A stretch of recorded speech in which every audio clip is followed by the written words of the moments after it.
Bonjour à tous et à toutes et bienvenue dans cette nouvelle vidéo où nous allons nous attaquer à la création d'un petit système d'objectifs et de quêtes dans notre top-down shooter. Donc précédemment, on était sur la map de test et à partir de là, nous allons commencer à créer vraiment tout le système dans la map finale du jeu.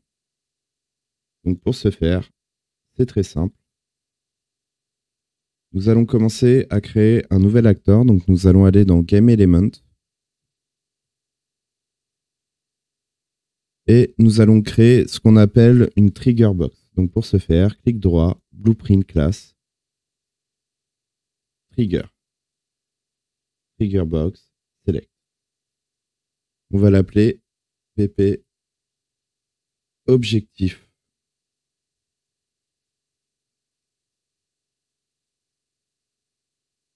Donc, quand on le dépose ici, en fait, c'est juste une box qu'on appelle un trigger qui va déclencher un événement quand on va passer dedans. Donc là, on a notre capsule de collision, comme on connaît déjà un peu le système de capsule de collision classique. L'idée dans cette capsule de collision, c'est du coup, on sélectionne notre composant, on descend en bas, on begin overlap. Donc en fait, quand notre personnage va passer dedans. Donc comme d'habitude, la première vérification qu'on va faire, c'est un cast pour voir si c'est bien notre personnage qui passe dedans. Et si c'est notre personnage qui passe dedans, on va faire un petit hello.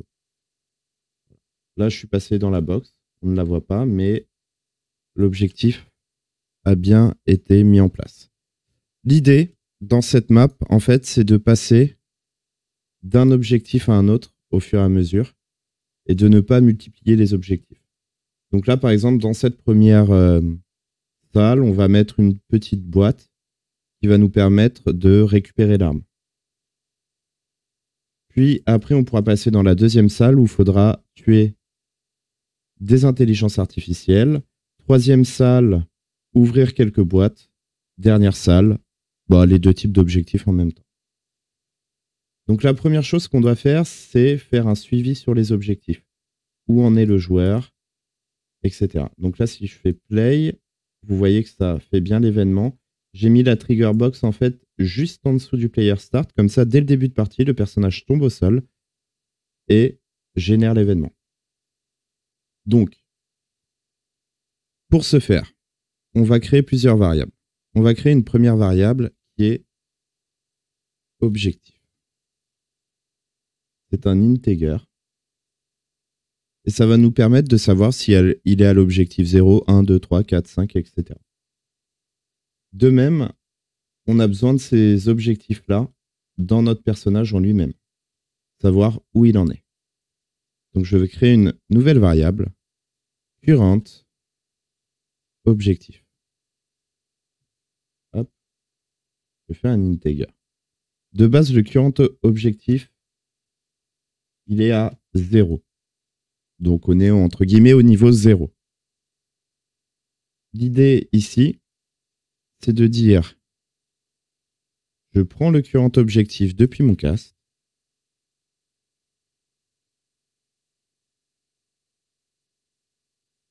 donc c'est là où il en est, je fais un plus 1. Là, il va me retourner la valeur. Donc j'étais à 0, là, il va me mettre 1.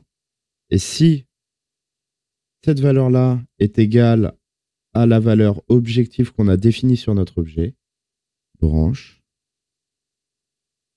si c'est vrai, alors ça veut dire que on a bien fait, on est bien au prochain objectif. Et donc on va pouvoir lui définir ces différents objectifs. Compile, save.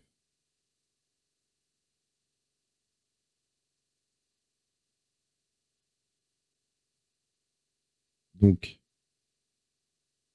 là on va faire un print. Et vous allez voir que le print ne va pas s'exécuter. Quand je fais play, il exécute bien ici, mais en fait ici c'est false. Pourquoi? Pour une raison toute simple, c'est qu'en fait, ici ma valeur d'objectif est à 0, et dans mon personnage, son current objectif est à 0 aussi.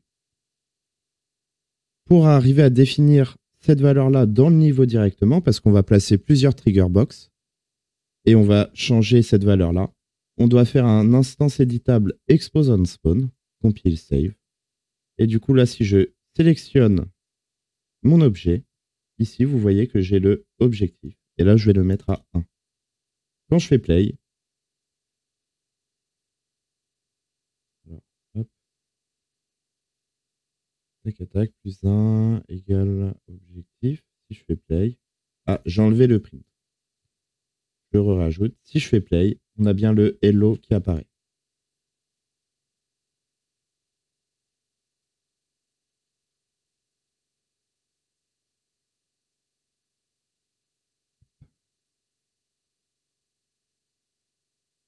Donc maintenant, on va créer un certain nombre de variables dans notre personnage, encore une fois. Parce que c'est ce qui va nous permettre de faire tout le suivi de là où en est notre personnage. Donc, la première étape, c'est current objectif. Current objectif. Ça va être de type BP objectif. Comme ça, on va faire une référence à notre objet actuel. Comme ça, on sait exactement où il en est.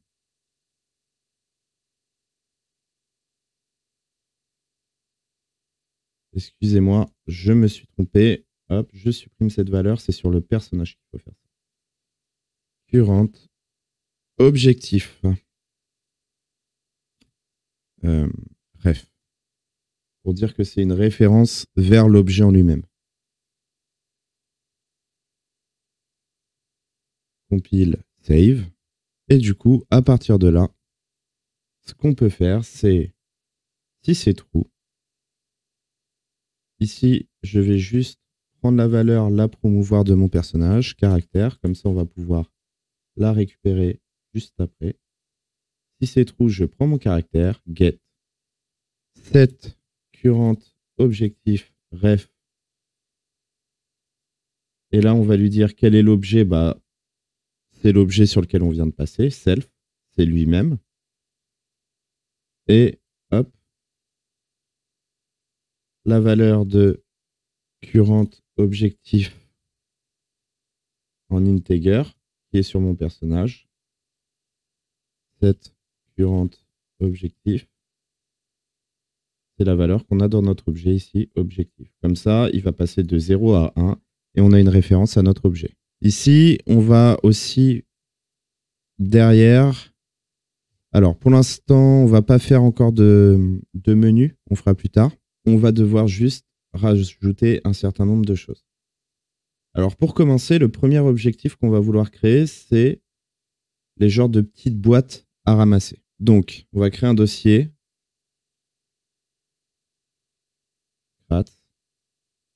On va faire un nouveau blueprint. C'est un actor. On va appeler BP crat. Je sauvegarde.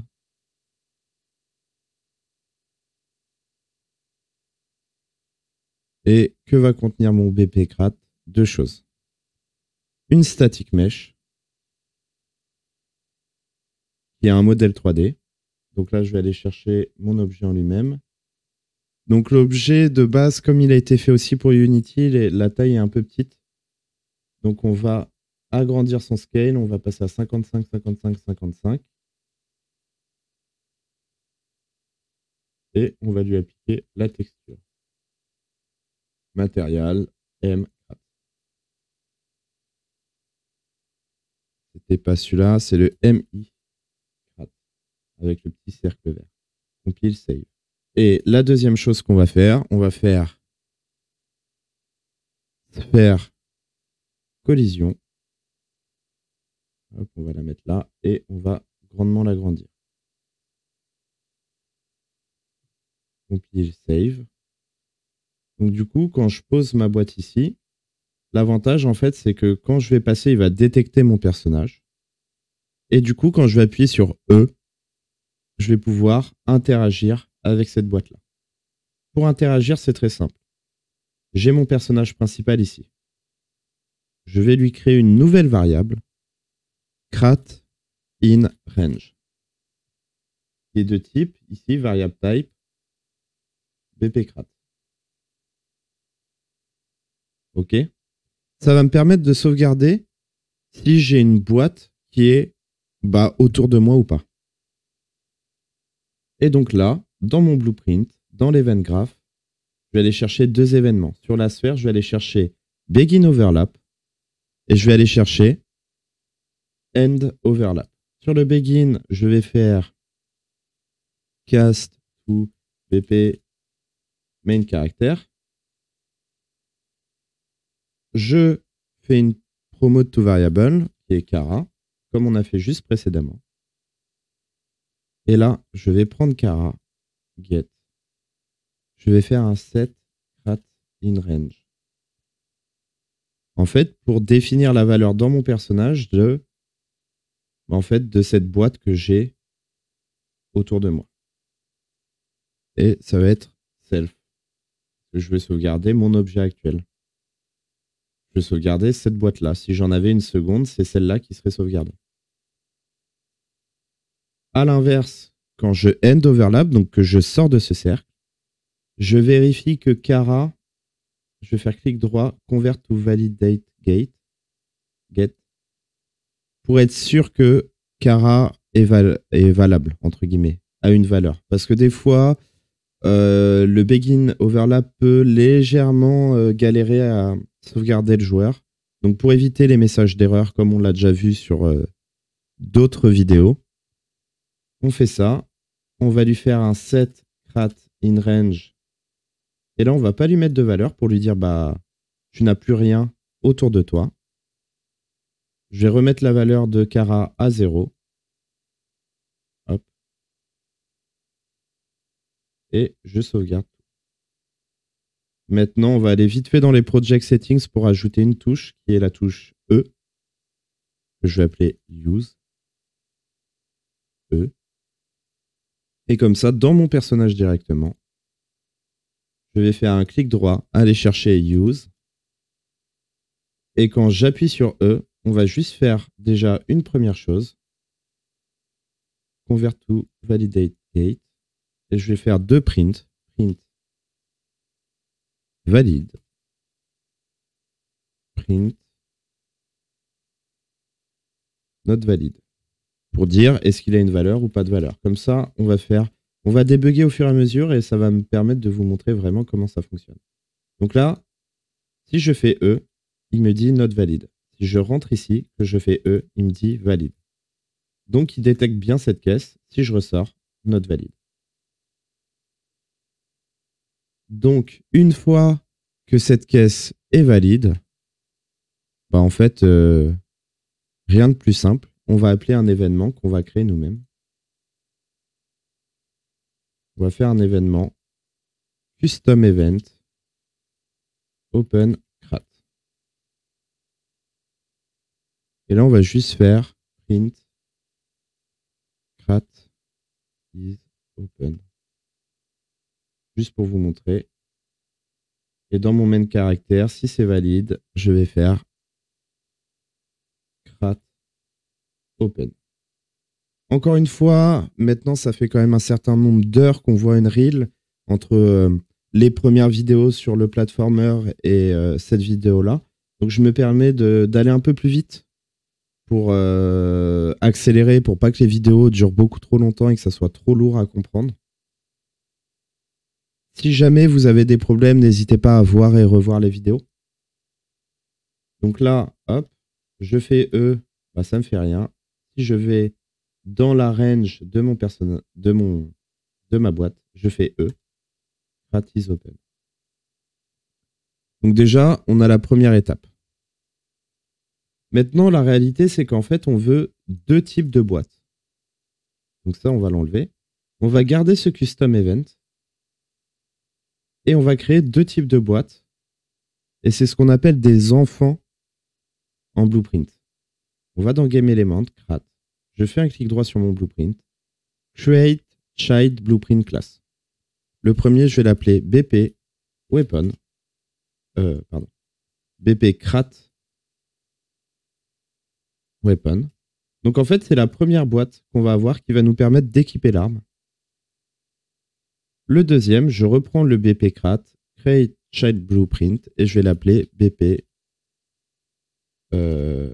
Crat. Et je vais dire classique. Donc ça, c'est juste des boîtes à ouvrir, il n'y a rien de particulier. Si demain, on voulait faire des boîtes qui rajoutent de la vie, qui augmentent la vitesse de tir, etc., ben, on créerait un autre type de boîte et on pourrait totalement personnaliser le comportement au moment où on appuie sur E. Là, pour l'instant, la première étape, c'est très simple. C'est dans mon Crat Weapon, je vais dans l'Event Graph, donc je peux supprimer tout ça, on s'en fiche. Je fais un clic droit. Je vais chercher Open Crat.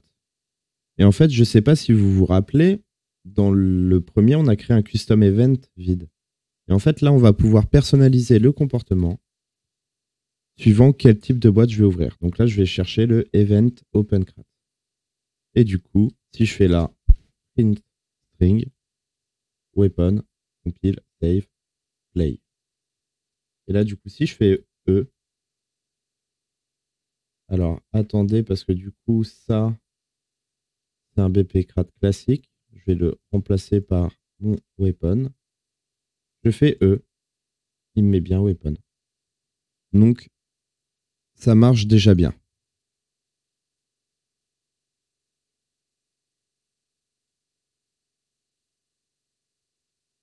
Maintenant, qu'est-ce qu'on doit rajouter? On va rajouter la logique de j'arme, je vais armer mon arme. Donc, ce que je vais faire, c'est que je vais faire un nouveau custom event dans mon personnage. Custom event, equip, weapon.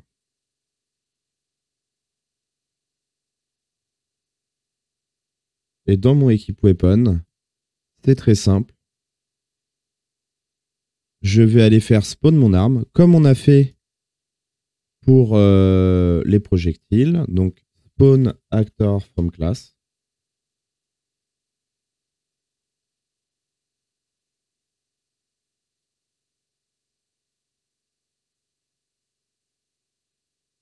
Il faut que je crée mon arme. Game element, clic droit, blueprint, actor, BP, weapon. Mon BP weapon, il a qu'une seule chose, c'est un static mesh. Et mon static mesh, ça va être gun. S, gun. Compile, save.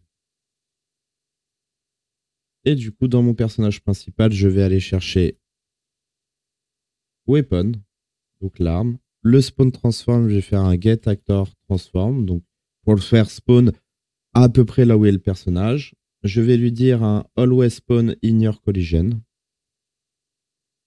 Le owner de cette arme, ça va être mon personnage en lui-même. Donc, comme je suis sur le blueprint de mon personnage, je vais dire que bah, c'est lui, celui qui détient l'arme. Je vais faire un... Ici, il va me retourner l'objet qui a été spawn. Je fais un promote to variable, je vais appeler ça weapon. Et là, ce qu'il va falloir, c'est que j'attache l'arme à mon modèle 3D. Donc, pour ce faire, en fait, rien de plus simple. Je prends depuis weapon, je fais un attach actor to component. Donc, je veux attacher l'acteur BP weapon à un composant de mon personnage. Et ce composant, c'est son mesh 3D. Le socket name, c'est l'endroit où on va l'attacher sur le squelette.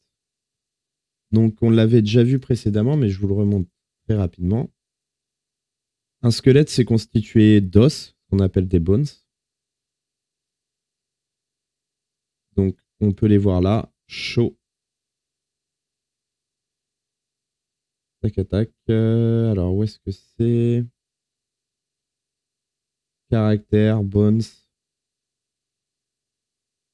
All hiérarchie. Donc là, on voit les différents os. Et on a un endroit qui s'appelle le air weapon. Ici. Donc, c'est là qu'on veut l'attacher. On avait déjà préparé le modèle 3D avec le socket pour pouvoir attacher simplement l'arme. Compile, save. Et maintenant, il me demande les règles, comment ça va marcher. Donc, keep relatif, ça veut dire qu'il va Garder l'arme relative au socket, donc c'est pas du tout ce qu'on veut. Keep world, ça veut dire que ça va spawn à un endroit, ça va l'attacher entre guillemets au socket, mais après sa position va être fixe dans le monde. Là, l'idée c'est snap to target. C'est-à-dire, on attache au socket et dès que le personnage bouge, ça suit le personnage. Donc là, on va regarder rapidement. Si je fais play, alors j'ai oublié d'appeler l'événement. Donc Rat Weapon ici. Vous vous rappelez que dans le blueprint de base, on a une variable qui s'appelle Cara. Donc là, dans le Crat Weapon, on va faire un get Cara.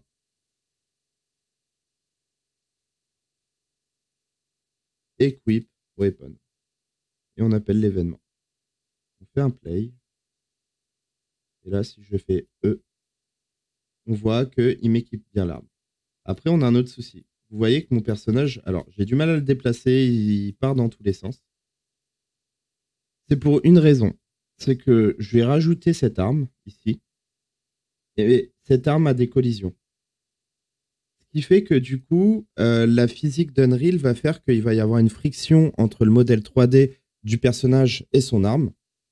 Et du coup, ça va générer des glitches, entre guillemets, de physique et il va partir dans tous les sens. Donc là, je vais juste le mettre en no collision.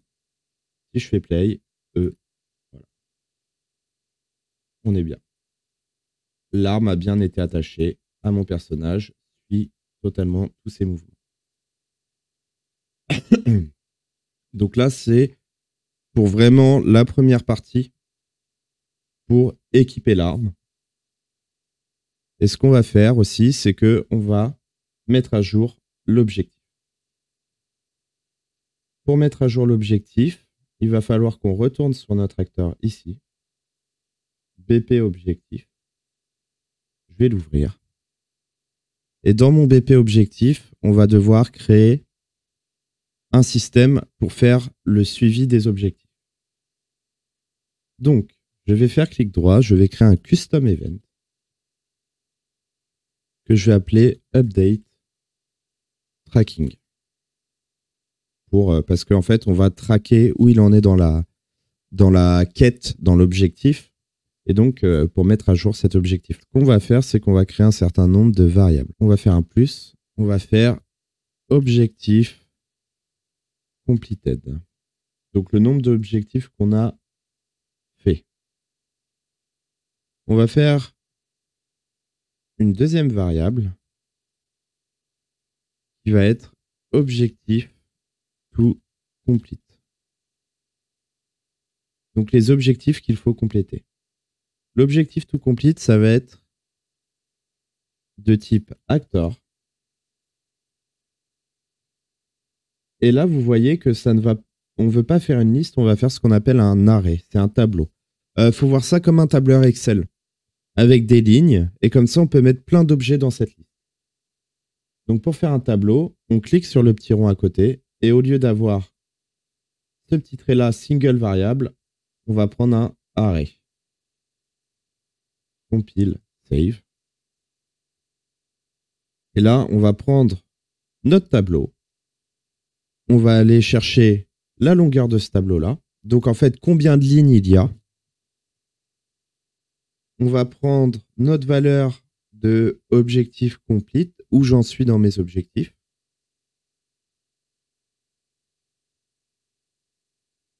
Quand j'appelle cet événement, je vais lui rajouter plus 1 à cette valeur. Et lui dire que si objectif complete, c'est égal au nombre total d'objectifs que j'ai dans mon tableau, ça veut dire que j'ai rempli tous mes objectifs et que j'ai fini ce que j'avais à faire. Et donc, pour ce faire, ça veut dire que ici, je vais prendre mon personnage, set current objectif, et je vais dire que current objectif, il est égal au numéro d'objectif actuel. Donc, pour donner un exemple concret, si ici, je définis que je dois ouvrir cette boîte-là. Une seule boîte. Ça veut dire que mon personnage, il va spawn. Il va tomber dans ce trigger qui va activer l'objectif. Là, il sait qu'il a un seul objectif donc, et qu'il doit aller ouvrir cette boîte. L'objectif, c'est le numéro 1. Actuellement, il est, entre guillemets, j'appelle ça objectif, mais on pourrait appeler ça level. Il est level 0. Là, il a le level 1 qu'il doit faire. Hop, hop, hop. Il va à la boîte, il appuie sur E. Quand il appuie sur E, ça appelle cet événement et ça va lui dire « Ok, je viens de compléter un objectif sur le nombre que tu m'as demandé. Combien d'objectifs tu m'as demandé? Ah bah il n'y en a qu'un seul, donc c'est bon. Donc ça veut dire que mon personnage, il n'est plus niveau 0, mais il a complété cette quête entre guillemets niveau 1, il passe niveau 1. Et du coup, après, il pourra passer dans une autre boîte de collision qui sera la 2, puis la 3, puis la 4, etc., etc., pour faire une progression dans les objectifs. Donc là, pour tester que ça marche, je retourne dans mon Crat Weapon. Donc bien sûr, on équipe l'arme. Et là, ce qu'il va falloir qu'on fasse, c'est, hop, depuis Kara, on va aller chercher get, c'est pas Crat in range, comment j'ai appelé? Current objectif ref. Get current objectif ref. Et je vais appeler l'événement update tracking pour mettre à jour où j'en suis. Compile, save. Save. Et donc, dernière étape, pour pouvoir définir de manière dynamique quel objectif je dois compléter, dans mon trigger, je vais prendre la variable objective to complete. Je vais la mettre en instance éditable expose on spawn. Compile, save.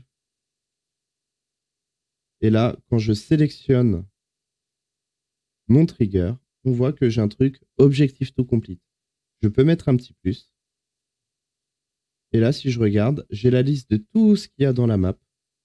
Et je peux lui définir quel objet il doit... Avec quel objet, entre guillemets, il doit interagir pour compléter cet objectif. Donc, ça va être mon BP, Crat, Weapon. Donc là, on va tester tout de suite. Donc, pour tester, comme on n'a pas encore d'affichage et d'UI, on va mettre des print string, juste pour être sûr. Hop. Donc là, je vais faire un print.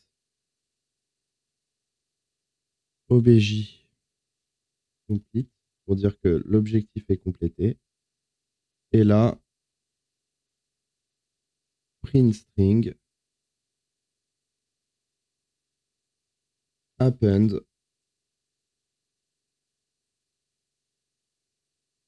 current OBJ number. Hop. Et je connecte ici. Je fais play.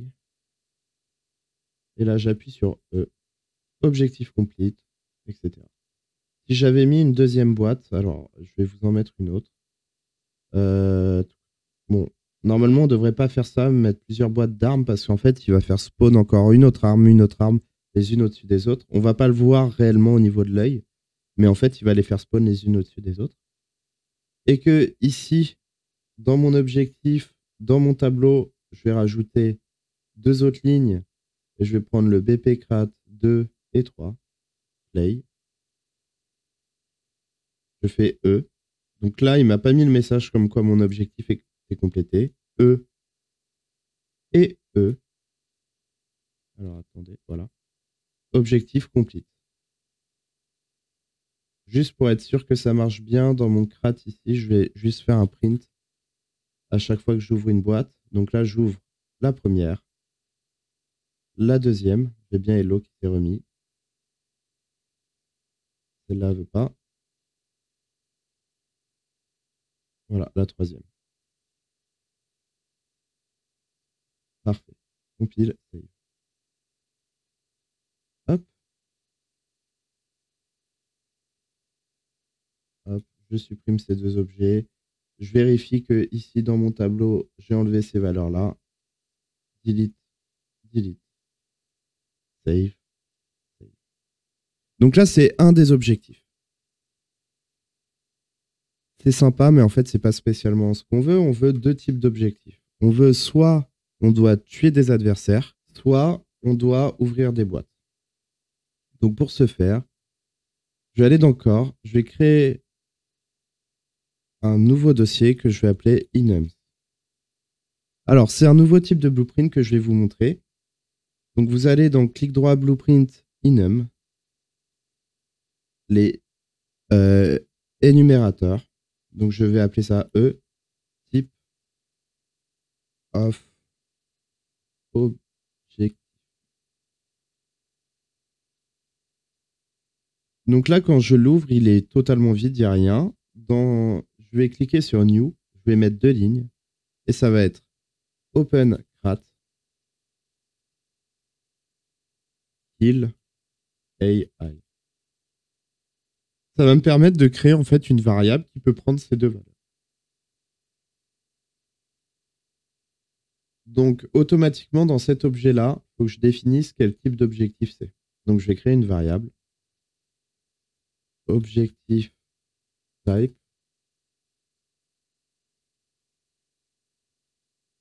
Qui va être E objectif. Alors, je l'ai appelé comment? Type of objectif, bien sûr. E type of objectif. Compile save. Il ne faut pas du tout le mettre en arrêt, mais en voilà, normal.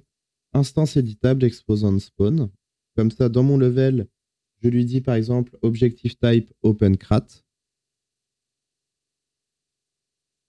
Et dans le deuxième, donc ici, par exemple, hop, je vais agrandir un peu. Alors, je vais juste me permettre d'enlever les portes pour pouvoir passer d'un niveau à un autre. Donc, ce deuxième objectif, il va être de type kill AI. Pour l'instant, je ne vais pas lui mettre d'objectif particulier. Et là, ça va être l'objectif numéro 2. Donc, pour vérifier, quand il débarque, je vais juste faire un tac. Je vais faire un print ici pour voir que ça marche bien. Donc là, ça c'est bien activé. Je fais E, mon objectif est complété. Donc là, je suis niveau 1. Si je passe ici, il me fait Hello. Et j'ai bien le deuxième objectif. Donc, juste, on va rester dans cette salle-là pour l'instant. Je faisais juste le passage d'un objectif à un autre pour être sûr que tout marche. Je vais supprimer celui-là. Et ce que je vais faire, c'est que je vais créer un nouveau type d'objet. Je vais créer un blueprint actor spawner. Compile save. Le spawner, il va me servir à rien. En fait, je vais juste les placer ici à gauche et à droite. Je vais en faire 2. Et du coup, quand cet objectif va s'activer, il va me faire spawn des ennemis autour. Donc pour ce faire, c'est très simple. Je vais sur mon objectif. Ici, on begin overlap. Donc là, on définit toute la valeur, que tout est bon, etc. Et ce qu'il faut faire, c'est ici prendre objectif type, get, et faire une vérification égal enum. Et si c'est un objectif de tuer des IA, je vais prendre ma liste d'objets que je dois compléter. Donc là, d'habitude, on prenait les caisses, mais là, ça va être nos spawners.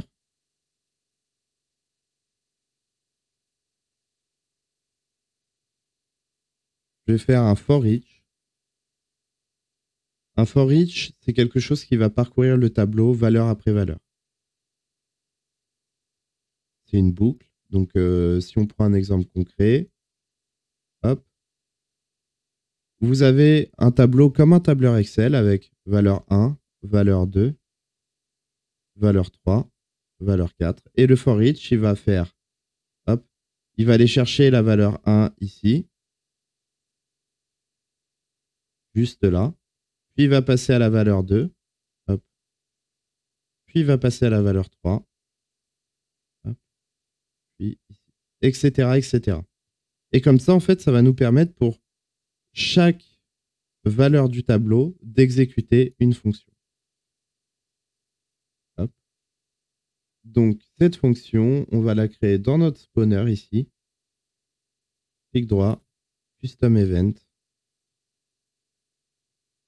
Spawn AI.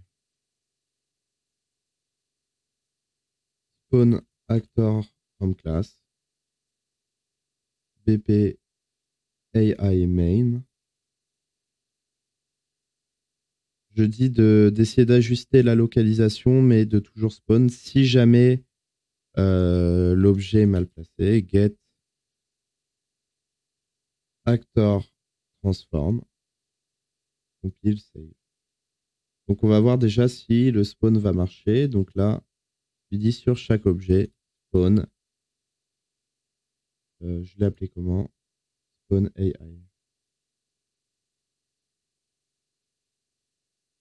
Cast to spawner.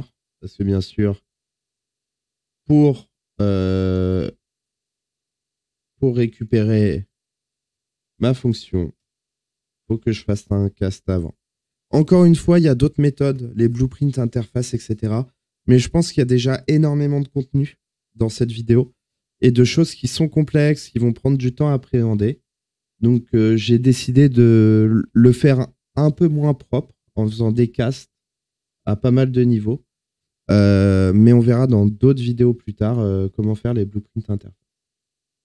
Donc là, si je fais play, hop, ça n'a pas marché. Pourquoi? Alors, voilà, parce que je suis en OpenCrat. Là, sur cet objectif, je vais me mettre en Kill AI. Et les objectifs à compléter, je vais faire, hop, je vais en rajouter 3. Je vais aller chercher Spawner. Hop, Spawner 2. Spawner 3. Et là, si je fais play, il m'a fait spawn les personnages. Donc là, on voit que les spawners, faut pas que je les mette trop dans le sol, sinon les personnages vont passer au travers du sol. Si je fais play, voilà.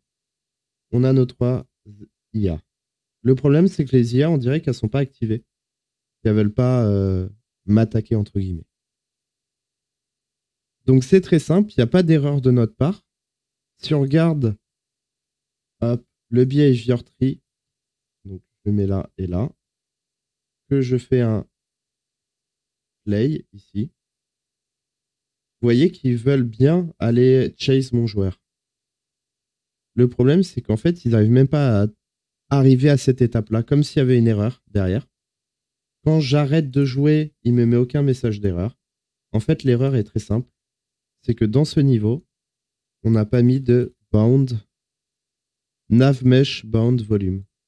Le volume qu'on avait vu dans la map de test. Donc là, je vais le créer tout de suite. Hop. Donc pour se rendre compte, j'appuie sur P. Hop. Je vais l'agrandir avec le scale. Vous voyez les zones vertes qui autorisent le personnage à se déplacer. Attention, faites le scale sur la gauche et la droite. Ne faites pas vers le haut, parce que sinon, il va dire « Ah bah, vous pouvez aller sur les bords, etc. » Autant ne pas faire ce genre d'erreur. Voilà. Si je fais play, voilà. Il me court après, ils essayent de m'attaquer. Donc c'est déjà une bonne première étape. Encore une fois, les IA, on va changer leur vitesse de déplacement plus tard. Et tous ces détails, on va les affiner à la fin. Là, on est vraiment sur purement du code pur pour faire quelque chose qui fonctionne. Et on va affiner tout le reste après. Ce que je vais faire dans mon objectif, c'est que je vais supprimer les 3 là. Delete, delete. Et je vais garder qu'un seul spawner. Et comme ça, je vais pouvoir faire les dégâts sur l'intelligence artificielle. Parce que c'est bien, j'ai une IA qui me court dessus, qui peut même m'attaquer, et pour rappel, qui au bout d'un certain nombre de coups peut me tuer. Voilà. Mais l'idée maintenant, ça serait que moi-même, je puisse tuer cette intelligence artificielle. Donc, pour tuer l'intelligence artificielle, rien de plus simple. Pour rappel, quand je clique sur le tir, qui est pas ici, ici, je fais spawn un projectile. Et là, mon projectile, il a une capsule avec le event hit et il destroy l'actor quand l'actor touche quelque chose. Et bah là, l'idée, c'est de dire dans le Other, cast to BPAI main pour vérifier que c'est une intelligence artificielle. Et si c'est une intelligence artificielle qu'on vient de hit, on lui fait un apply damage. Et là, on va faire la même logique qu'on a fait quand les IA pouvaient nous attaquer, mais dans le sens inverse. Là, on va leur mettre par exemple 50 de dégâts. On va dire qu'ils ont 100 points de vie. Hop. Et là, on fait un Destroy Actor. Il ne faut pas oublier que le Destroy Actor, ici, on va le prendre. Et si le cast fail, on détruit quand même l'acteur. Parce que dans tous les cas, quand on touche quelque chose, on veut que la balle soit détruite. Sinon, regardez l'effet que ça fait. Quand je tire dans un mur, la balle se coince et ne bouge plus. Quand je tire sur une IA, elle est bien détruite. Donc là, on fait le Destroy Actor. Hop. Et maintenant, on va rapidement sur mon intelligence artificielle.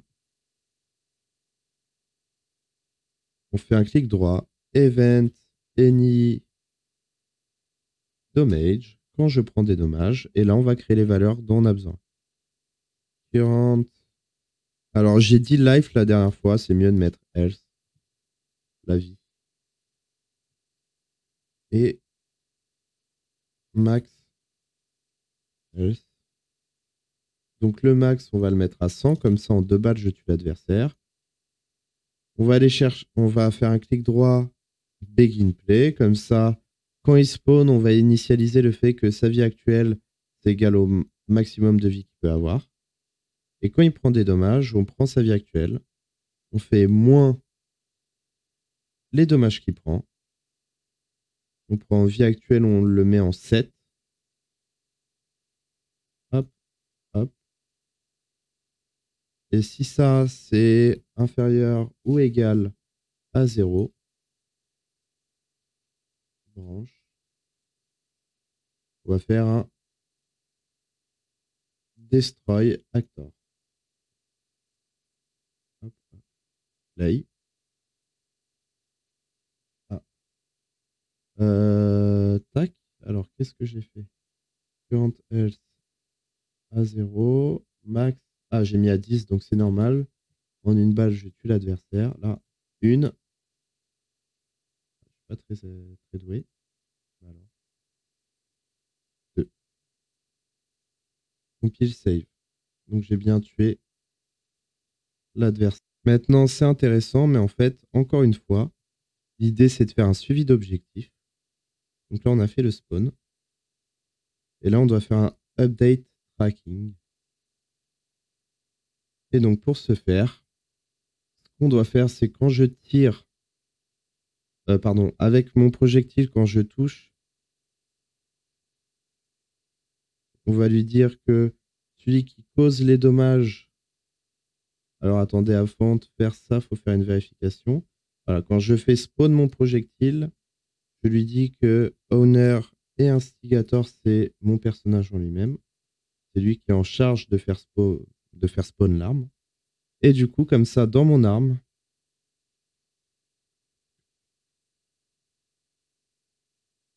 je peux ici, dans mon projectile, lui dire que je fais un get owner. Donc je récupère celui qui est en charge, c'est celui qui cause les dommages. Et comme ça, dans mon IA, ici, on a un damage causer. Je vais faire un cast to BP main character. Hop, hop. Set current objectif ref. Pas set, pardon. Get current objectif ref. Et là, je fais un update tracking. Donc, je vais revenir sur ça très rapidement pour vous expliquer la logique. Je teste d'abord. 1, 2. Objectif complete, current objectif, number 1, blablabla. L'idée. Alors, quelle est cette logique? Très simple. J'ai mon personnage. Je lui définis bien que celui qui est en charge de la création de mon projectile, c'est mon main character avec le self. Une fois que le projectile rencontre une IA, il me demande qui a causé les dommages. Bah, c'est celui qui est en charge de cet objectif. De ce projectile. Donc, c'est le get owner. Et du coup, comme mon IA prend des dommages, je peux récupérer celui qui a causé les dommages. Je vérifie bien qu'il est de type main character et ça me permet de récupérer l'objectif sur lequel il est en ce moment et faire un update tracking. Comme ça, compléter des objectifs. Si là, dans mon spawner, hop, alors je vais réappuyer sur P pour mieux voir, je fais spawn une deuxième IA et dans mon objectif, je rajoute le deuxième spawner 2, play. Donc là, 1, 2, 1, 2, objectif complet. Voilà. Voilà comment fonctionne le système d'objectifs. On en a même un peu rajouté avec le système de vie de nos IA, les dégâts, etc. À partir de là, on va passer à la prochaine vidéo parce qu'elle est déjà très longue et il y a beaucoup de contenu sur cette vidéo. La prochaine vidéo, ça va être le fait de changer les caméras pour passer d'une pièce à une autre. Du coup, mettre à jour les différents objectifs. En fait, on va mettre en place ce qu'on appelle le flow dans la map. Le fait de diriger le personnage d'une étape à une autre. Avant de s'attaquer un peu plus tard à l'interface, le HUD. Et finaliser le projet avec des sons et des choses comme ça. On se retrouve donc dans une prochaine vidéo. Encore une fois, n'oubliez pas, like, commentaire et retour. À la prochaine dans une vidéo.